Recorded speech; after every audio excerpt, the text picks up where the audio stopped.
right? So toddlers are the new explorers of the world. Often, even on social media and books, everywhere you see toddler tantrum, toddler limits. Why do you see that?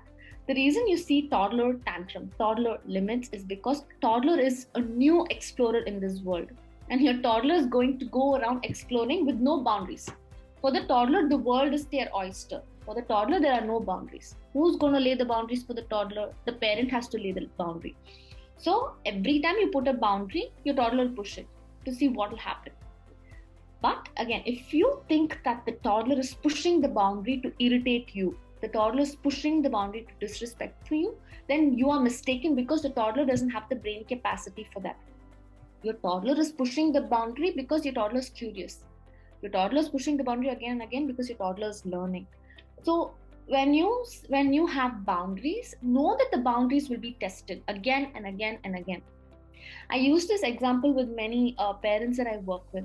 When you lock the door and you're going for a long trip, what do? You lock the door and then you open the door to check if it's locked, right? You try once, twice. Some people try like several times to see if the door is locked. Why do you do that? You do that to make sure that the door is locked. That's what your toddler is doing. Every time they push, they're pushing to see if it is going to change or if it's going to remain the same. What is your reaction? They like to see our reactions.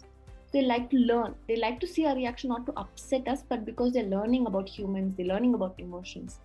They like to see this happen. How does it play out? So they are learning. That's all that's happening.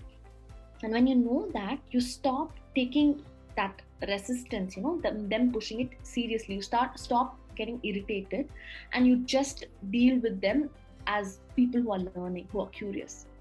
So boundaries are necessary, absolutely necessary. You need to be enforcing the boundaries, but in a loving, respectful manner, and not taking the fact that they're pushing the boundaries negatively. Like, just take it in your stride. Take it in a sense that they are little people and that's what they're doing. They're learning about what's okay.